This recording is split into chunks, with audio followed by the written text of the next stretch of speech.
नमस्कार, welcome to my YouTube channel. मैं हूं दिवेश कुमार शर्मा। आज के इस वीडियो में हम एक इम्पॉर्टेंट टॉपिक के बारे में जानेंगे जो है इन्फ्लेशन यानी महंगाई।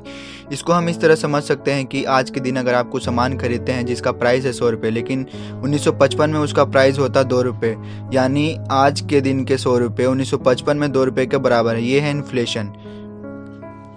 इन्फ्लेशन की वजह से साल दर साल सारी चीज़ें महंगी होती रहती हैं। क्यों होता है ये इन्फ्लेशन? क्या रीज़न है इसके पीछे? क्या ये एक बुरी चीज़ है? और क्या रिलेशन है इन्फ्लेशन का इकोनॉमिक फैक्टर से?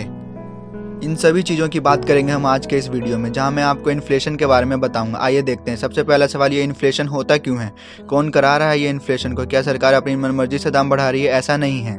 इस इन्फ्लेशन के पीछे कई रीज़न हैं और मैं आपको 3 मेन रीज़न के बारे में बताना चाहूँगा। पहला रीज़न है इकोनॉमिक बूम होना, यानी अच्छी इकोनॉमिक ग्रोथ होना। जब इकोनॉमिक ग्रोथ अच्छी होगी तो लोगों के पास ज़्यादा पैसे आएंगे। जब लोगों के पास पैसे ज़्यादा आएंगे तो वो लोग ज़्यादा खर्च करेंगे, यानी हर चीज़ की डिमांड बढ़ जाएगी इकोनॉमी में।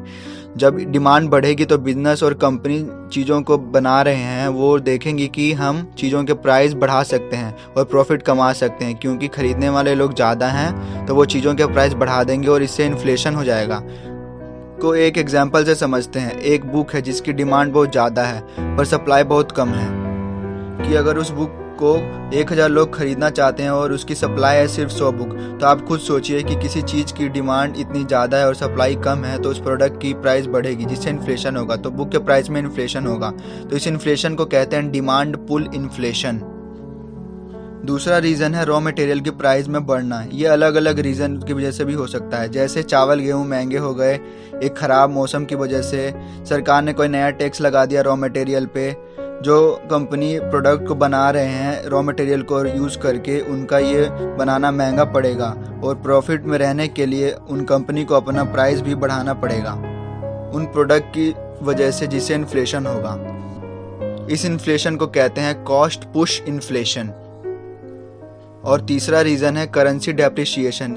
ये कई रीज़न की वजह से हो सकता है, लेकिन इम्पोर्टेंट रीज़न है सरकार की तरफ से ज़्यादा नोट को प्रिंट किया जाना, जिससे करेंसी अपनी वैल्यू लूज़ करता है और इसकी वजह से हाइपर इन्फ्लेशन भी हो सकता है, जो एक टाइम पे 2008 में जिम्बाब्वे में हुआ था। जिम्बाब्वे का एग्जाम्पल लें तो इतनी तेज़ी से जिम्बाब्वे में इन्फ्लेशन हुआ था कि वहाँ की सरकार ने $1 मिलियन, $1 बिलियन एंड $1 ट्रिलियन के नोट भी छापना शुरू कर दिए।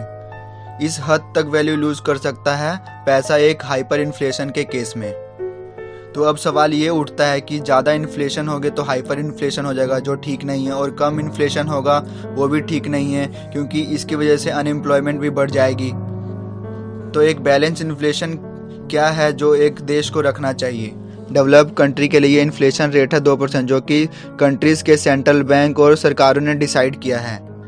इंडिया के लिए इन्फ्लेशन रेट है 2%। अगर इंडिया में 2 से 6% का इन्फ्लेशन रेट रहता है तो इंडिया का इन्फ्लेशन रेट अच्छा माना जाता है। उससे प्राइस स्टेबल रहते हैं और अनएम्प्लॉयमेंट के लेवल में भी कमी रहती है। इंडिया में आरबीआई इन्फ्लेशन रेट को कंट्रोल करता है अपने इंटरेस्ट रेट को बढ़ाकर और कम करके।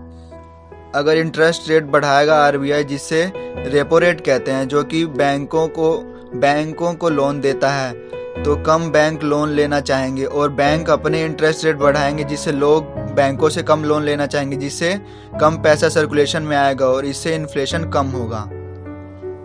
और अगर आरबीआई अपने इंटरेस्ट रेट को कम करेगा तो ज़्यादा से ज़्यादा लोग बैंकों से लोन लेना चाहेंगे, उससे इन्फ्लेशन रेट ऊपर होगा।